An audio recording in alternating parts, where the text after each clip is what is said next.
Hola a todos y bienvenidos a Factor Sorpresa. El día de ayer, Pompeo y Yuma Ochun se han unido al Hudson Institute, un conocido grupo de expertos en Washington cuyo foco principal de investigación es el régimen comunista chino. El ex secretario junto con su asesor publicaron conjuntamente un artículo en el Wall Street Journal el día 23 exponiendo la obsesión del PSC con la investigación del virus. En 2019 hubo problemas para lidiar con el virus y el mundo pagó un alto precio. Dijeron que una gran cantidad de evidencia indirecta probada arroja que la fuente de la epidemia era el Instituto de Virología de Wuhan.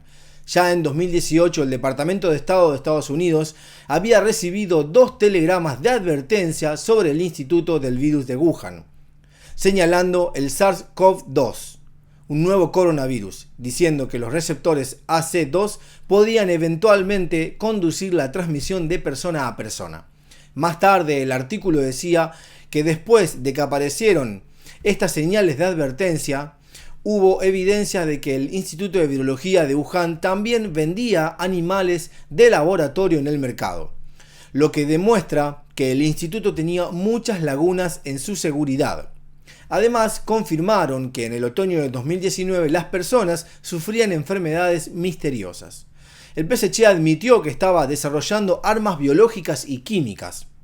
El Instituto del Virus de Wuhan fue uno de los sitios de investigación. Después del brote, el ejército del PSC envió personal para hacerse cargo. Xi Jinping solicitó públicamente la nueva ley de bioseguridad para encontrar lecciones de las fallas y lagunas. Sin embargo, Beijing no quiere dar a conocer al mundo la verdad sobre la propagación del virus. Señalaron en el artículo que el mundo entero debe responsabilizar al PSC y castigar a Beijing. Además de esto, Pompeo ha instado repetidamente a Biden que debe ser duro con el PSC, pero como todos saben, Biden no ha demostrado eso. De hecho, la propia salud de Biden en estos momentos puede incluso dificultar el manejo del propio país que está liderando. El 23 de febrero, la revista estadounidense Politics reveló que 36 demócratas en la Cámara de Representantes escribieron una carta conjunta pidiendo a Biden que se rindiera. El poder presidencial tiene el control total de las armas nucleares de Estados Unidos. En la superficie le están diciendo que quieren cambiar la estructura del poder para controlar las armas nucleares para que ninguna persona tenga el botón nuclear. Sin embargo, puede haber 2 razones subyacentes para esto. Primero, los demócratas comenzaron a separar poderes de Biden. Segundo, estos demócratas también sintieron que el problema de Alzheimer de Biden no es el más adecuado para que se hiciera cargo del programa nuclear de Estados Unidos. Numerosos informes han cuestionado que la salud de Biden no es apta para la presidencia. Sin duda, es una marioneta manipulada por viejas fuerzas de izquierda y lo están utilizando para implementar políticas comunistas. Anteriormente, Biden ordenó el congelamiento de la política fronteriza de Estados Unidos para deportar inmigrantes ilegales. Esta orden fue objeto de una gran reacción. El 23 de febrero, el juez Drew Tipton, en respuesta a la solicitud de la demanda de Texas, dictaminó congelar la orden ejecutiva de Biden. Esta fue congelada indefinidamente. Los conservadores aplaudieron la decisión. El juez Tipton es uno de los muchos jueces federales nombrados por Trump. Parece ser mucho mejor que los de la Corte Suprema. Según la noticia en Twitter, el académico chino-estadounidense de Harvard, Tao Rai, el último juez designado por Trump en su primer mandato, Barrett, tiene información privilegiada desconocida por muchos. En ese momento, la primera opción de Trump no era Barrett, a quien le gusta seguir a la multitud. Era Bárbara Lagoa, una juez cubana-americana con gran determinación. Pero el líder republicano del Senado, McConnell, llamó directamente a Trump y le pidió que nominara a Barrett. Otros que también persuadieron a Trump para elegir a Barrett fueron Pence y el abogado de la Casa Blanca, Pat Cipollone. Ellos le dijeron a Trump que el tiempo apremia y que necesitaban atender a McConnell y obtener el apoyo del Partido Republicano en el Senado. Incluso no permitieron que Trump entrevistara a otros candidatos, convirtiendo a Barrett en la única candidata en ese momento. Cuando Barrett fue nombrada públicamente por Trump, el establishment del Partido Republicano en realidad engañó a sus votantes. No fue hasta después de las elecciones que supieron quién era Barrett. Es de suponer que Trump ya sabía a quién le recomendaba el establishment republicano. Y este enfoque es diferente de la persecución de los izquierdistas a Trump. Las fuerzas estadounidenses anti-Trump reprimieron a Trump. Incluso el mismo Putin no pudo soportarlo. Criticó públicamente a Biden y a los izquierdistas estadounidenses por reprimir maliciosamente a Trump, diciendo que es un acto que no respeta los derechos humanos de los oponentes políticos. Trump, quien se está preparando activamente para su regreso, también respondió a la represión de algunos izquierdistas. Por ejemplo, su equipo presentó recientemente una apelación ante un comité supervisor pidiéndole a Facebook que restaure sus cuentas de Facebook e Instagram. Además, Trump también aceptó una entrevista telefónica con Fox News la noche del 23. La entrevista se enfocó principalmente sobre el accidente automovilístico que sufrió su amigo Tiger Woods el pasado martes. Trump le deseó a Woods una pronta recuperación, diciendo que él y sus amigos lo extrañaban y esperaban que pudiera regresar pronto al juego. El pasado martes, Woods sufrió un accidente mientras manejaba su camioneta en la frontera entre Rolling Hills y Rancho Palos Verdes, una zona rural y pudiente cercana a varios campos de golf, ubicada al suroeste del centro de Los Ángeles. Su camioneta volcó varias veces, dejando daños severos en el golfista. Según las noticias del día 24, Woods se encuentra consciente, todavía está en el hospital. Su tobillo está gravemente lesionado. La investigación adicional de la policía reveló que el accidente ocurrió alrededor de las 7:15 am hora local del día 23. Ahora hablemos de Hong Kong.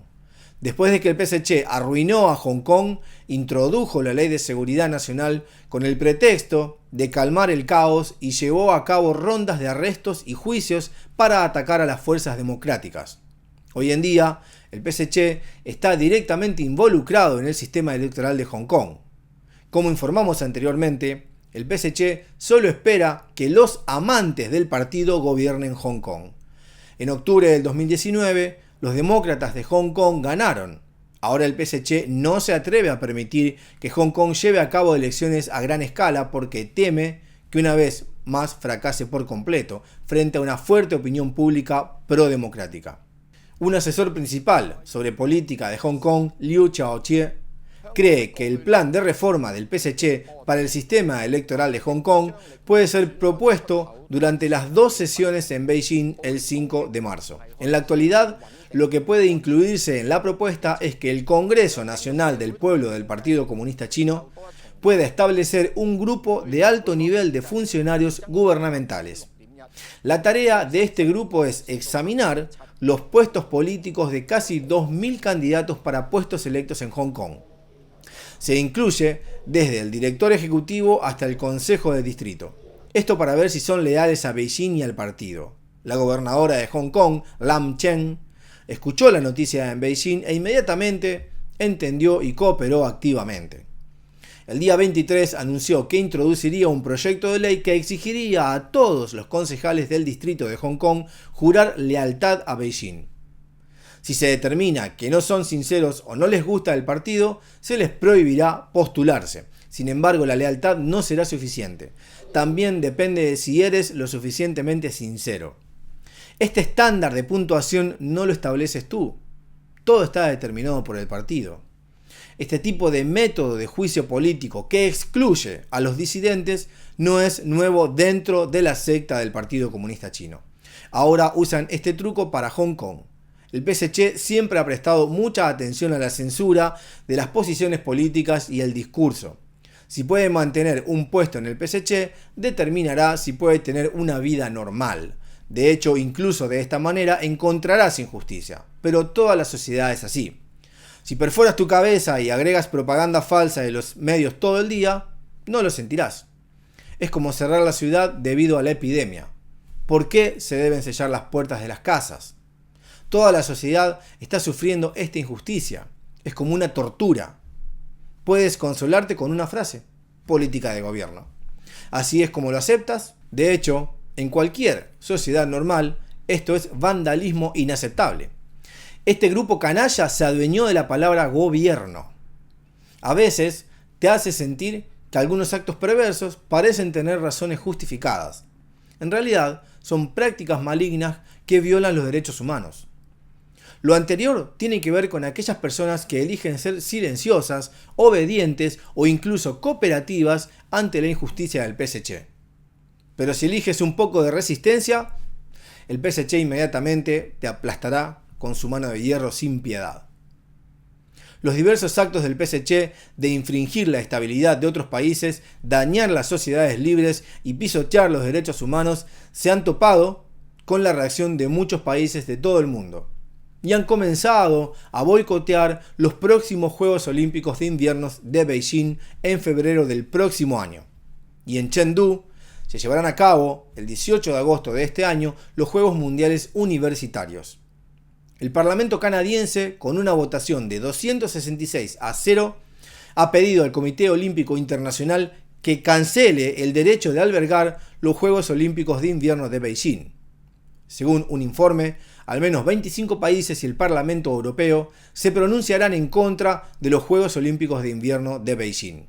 El Comité Ejecutivo de la Federación Internacional de Deportes Universitarios también está considerando la posibilidad de cancelar la Confederación Mundial en Chengdu debido al mal historial del PSC en materia de derechos humanos.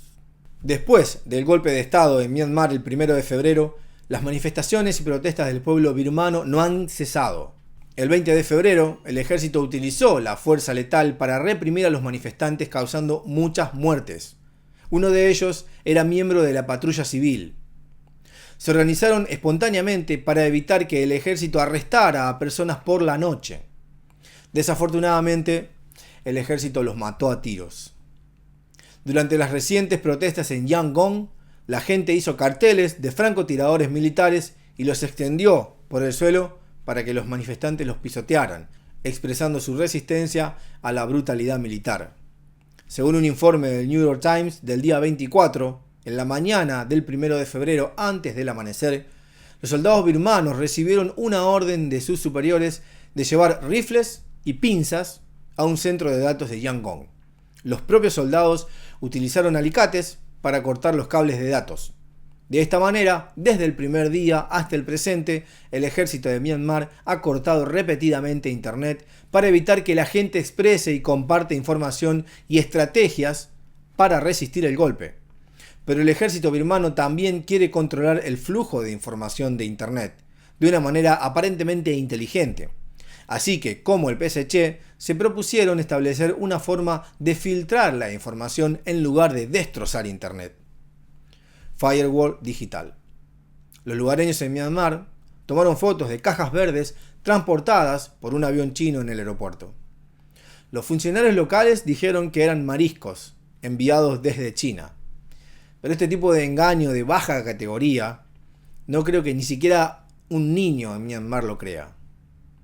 Algunas personas dijeron que las cajas contenían equipos de Huawei que el PSC llevó a Myanmar para controlar la red. Sin embargo, se necesita mucho tiempo para construir un cortafuegos a nivel nacional y puede llevar al menos algunos años. El desarrollo de Internet en Myanmar comenzó mucho más tarde que en otros países. Las redes sociales internacionales como Facebook y Twitter se extendieron rápidamente en la sociedad de Myanmar. En este golpe al menos millones de birmanos se conectaron a través de estas redes sociales para resistirlo. Por lo tanto, el gobierno militar está ansioso por construir un firewall en línea. Huawei y ZTE del PSC son los constructores de la mayoría de las redes de telecomunicaciones de Myanmar. Ahora el PSC se ha acercado para ayudar a los militares a controlar la red, lo que ha despertado una fuerte insatisfacción dentro de la población birmana. Recientemente comenzaron a protestar por la exportación de herramientas totalitarias por parte de las autoridades de Beijing frente a la embajada de China en Myanmar. Las acciones del gobierno militar son impopulares y el golpe de Estado ha sido cada vez más criticado. A partir del 24, 3 bancos de Singapur comenzaron a congelar las reservas de divisas del gobierno de Myanmar, por un total de 5.600 millones de dólares. Declararon que no se descongelarían hasta que el gobierno militar renunciara al poder. Singapur es uno de los mayores inversores de Myanmar. Según Nuevas Noticias, el 24 de febrero comenzó el conflicto entre las Fuerzas Armadas locales de Myanmar y el gobierno militar y se realizaron los primeros disparos. En Mus City, cerca de la frontera con China, el KIA local, armado, de etnia Kachin, intercambió disparos con soldados del gobierno militar. Las dos partes siempre han tenido conflictos. Los conflictos han sido durante mucho tiempo algo común, pero este conflicto es el primero desde el golpe militar. Los agravios históricos entre estas fuerzas locales en Myanmar y el ejército de Myanmar son complicados, y algunos grupos étnicos tienen profundos lazos con grupos étnicos en China. Este conflicto de etnias es bastante complicado. Intentaremos explicarlo en algún momento, ya que todo empieza o termina en China. Cuanto más caótico sea, más fácil será para el PSC controlar aún más Myanmar. El PSC tardó 8 meses en hacer publicidad. Las autoridades anunciaron que 4 soldados del PSC murieron en el conflicto chino-indio a mediados de junio del 2020. Hwang Chin-yu, un residente permanente de Estados Unidos de 19 años que vive en Chongqing, dijo en una entrevista con Free Asia que fue perseguido por la policía de Chongqing porque había publicado opiniones diferentes a las del Partido Comunista Chino en relación con los soldados muertos y heridos en el conflicto chino-indio. Huyendo, sus padres en Chongqing también fueron arrestados varias veces, torturados en una silla de hierro. Los obligaron a persuadir a Hwang Chin-yu para que regresara a China, y la unidad de trabajo de sus padres no se atrevió a dejarlos continuar trabajando. Y todo esto se debe simplemente a que Hwang Chin-yu dejó un mensaje en internet que confunde la propaganda oficial del PSC. Hwang Chin-yu cree que la parte china violó el contrato primero y el ejército indio lanzó un contraataque bajo insultos verbales y las provocaciones de varios soldados del PSC durante las negociaciones. Sin embargo, los soldados del PSC no pudieron derrotar a los indios y causaron bajas. Hwang Chin-yu solo dijo la verdad sobre lo que pensaba, y toda la familia se convirtió en el objetivo de la persecución. En esta guerra de información y desinformación, tanto en Estados Unidos como en otros países, los actores están actuando. Gracias y hasta mañana.